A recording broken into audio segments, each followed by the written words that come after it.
সুপ্রিয় দর্শক আসসালামু আলাইকুম, কেমন আছেন আপনারা? নিশ্চয়ই ভালো আছেন। আজকের ভিডিওতে আপনাদের সবাইকে স্বাগত জানাচ্ছি। আজকে আমি আপনাদের সাথে শেয়ার করব রূপচর্চায় সেরা 5টি প্রাকৃতিক উপাদান সম্পর্কে। তাহলে চলুন মূল ভিডিওতে যাওয়া যাক। রূপচর্চার ক্ষেত্রে আপনারা সবসময় প্রাকৃতিক উপাদানগুলোর উপরেই নির্ভর করবেন সবচেয়ে বেশি। কারণ কি, প্রোডাক্টটা যখন আপনি দীর্ঘমেয়াদী ক্ষেত্রে ব্যবহার করেন তখন এটাতে কিছু না কিছু কেমিক্যালস থাকে, আর সেই কেমিক্যালসের প্রভাব আপনার ত্বকে পড়ে, আর যার ফলে দেখা যায় দীর্ঘমেয়াদী ব্যবহারের কারণে ত্বকের কোনো না কোনো ক্ষতি হয়ে থাকে। কিন্তু প্রাকৃতিক উপাদানগুলো আপনার ত্বকের কোনো ক্ষতি ছাড়াই ত্বককে ভালো রাখে, যে কোনো সমস্যার সমাধান করবে। হ্যাঁ, হয়তো সময়টা একটু বেশি লাগবে, কিন্তু প্রাকৃতিক উপাদানগুলো দিয়েও কিন্তু একদম 100% ত্বকের সমস্যা নির্মূল করা যায়।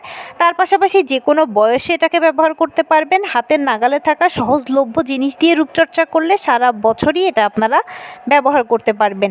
সেরকমই ভালো 5টি প্রাকৃতিক উপাদানের কথা বলছি, যেগুলো দিয়ে অনায়াসে রূপচর্চা করা যায় ত্বকের ক্ষতি ছাড়া। এর মধ্যে 1 নম্বরেই থাকবে ভিটামিন সি সমৃদ্ধ টমেটো। টমেটোতে রয়েছে পর্যাপ্ত পরিমাণে ভিটামিন সি। এছাড়াও টমেটো তার কালারের জন্য ভালো, তাই টমেটোকে আপনারা শুধু ফালি করেও মুখে লাগাতে পারেন, অথবা টমেটোকে আপনারা ব্লেন্ডারে ব্লেন্ড করবেন, সেটা বিচি সহ বা বিচি ছাড়া যে কোনোভাবেই হোক। ব্লেন্ড করে পুরো হাতে, পায়ে, গলায়, মুখে লাগিয়ে রাখবেন।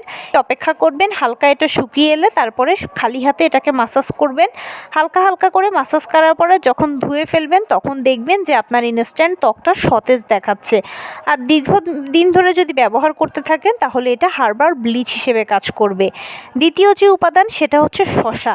শসা প্রাকৃতিক ময়শ্চারাইজার, তাই নিয়মিত শসা ত্বকে লাগাবেন। এতে কি হবে, আপনার ত্বক ভেতর থেকে ভালো থাকবে, ত্বক সতেজ থাকবে।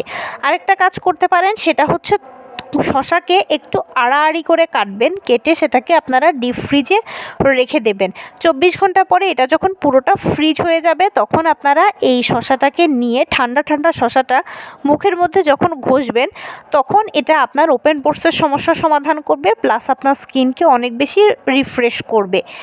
এরপরে যে উপাদানটা সেটা হচ্ছে হলুদ। হলুদে রয়েছে অ্যান্টিবায়োটিক শক্তি, তাই যে কোনো রেমেডি তৈরি করার সময় 1 চামচ হলুদ দিয়ে দেবেন। দেখবেন যে আপনার ত্বকের সকল জীবাণুগুলো ধ্বংস হয়ে যাবে এবং পুনরায় ব্রণ সহ বিভিন্ন ধরনের সমস্যা আর কখনো ফিরে আসবে না। এছাড়া হলুদ ভেজানো পানিও কিন্তু ইনস্ট্যান্ট উজ্জ্বলতা দেয়। এটার জন্য প্রথমে একটা কাঁচা হলুদ নিয়ে নেবেন, আর সে কাঁচা হলুদটাকে ভালোভাবে ধুয়ে থেতো করে অথবা ব্লেন্ডারে ব্লেন্ড করে সারা রাত পানিতে ভিজিয়ে রাখবেন। সকালবেলা ঘুম থেকে উঠে সেই হলুদ ভেজানো পানিটা ছেঁকে পান করবেন, তাহলেই দেখবেন যে ইনস্ট্যান্ট একটা গ্লো করছে ত্বক। আর এটা যদি আপনি কন্টিনিউ করেন তাহলে তো আপনি নিঃসন্দেহে ফর্সা ত্বকের অধিকারী হতে পারবেন। এরপরে যেটা ভালো সেটা হলো মেথি। মেথি শুধু ত্বক নয়, চুলের জন্য ভালো, তাই 2 চামচ মেথিকে একটা গ্লাসে বা বাটিতে করে নিয়ে সারা রাতের জন্য ভিজিয়ে রাখবেন। সারা রাত পরে যখন সকালবেলা ঘুম থেকে উঠবেন তখন খালি পেটে সেই মেথি ভেজানো পানিটা পান করবেন।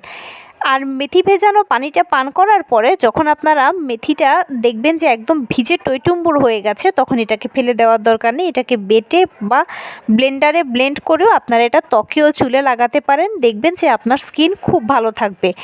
ফাইনালি যে উপকরণটার কথা বলবো সেটা হচ্ছে অ্যালোভেরা জেল। আমাদের সবার মোটামুটি ঘরে ঘরে আছে, অথবা এটা কিন্তু উৎপাদন করা যায়। উৎপাদন করতেও কিন্তু খুব বেশি কষ্টের কিছু নয়, জাস্ট একটা গোড়া লাগিয়ে দিলেই কিন্তু অ্যালোভেরা হয়ে যায়। তো এই অ্যালোভেরার ফ্রেশ জেলটা যখন আপনারা ত্বকে অ্যাপ্লাই করতে থাকবেন তখন আপনার ওপেন পোরসের সমস্যা দূর হয়ে যাবে, ত্বকের ডালনেস দূর হয়ে যাবে, বয়সের ছাপ দূর হয়ে যাবে, ত্বক হবে উজ্জ্বল দীপ্তিময়, ত্বকের তারুণ্যতা সবসময় থাকবে।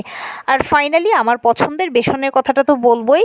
বেসনটাকে আপনারা অল্প একটু পানি দিয়ে ভালোভাবে গুলিয়ে নিয়ে মুখে মেখে রাখবেন, এবং কিছুক্ষণ পরে আপনারা যখন ভালোভাবে মাসাজ করে মুখটা ধুয়ে ফেলবেন, অথবা পুরো হাতে পায়ে গলাতেও লাগাতে পারেন, মাসাজ করে যখন ধুয়ে ফেলবেন তখন দেখবেন যে এটা প্রাকৃতিক ফেস ওয়াশ হিসেবে কাজ করছে, আর ভেতর থেকে আপনার ত্বকের ময়লাকে পরিষ্কার করবে। তো এই ছিল আজকের ভিডিও। কেমন লাগলো বলুন। যদি ভালো লেগে থাকে তাহলে চ্যানেলটিকে সাবস্ক্রাইব করবেন প্লিজ।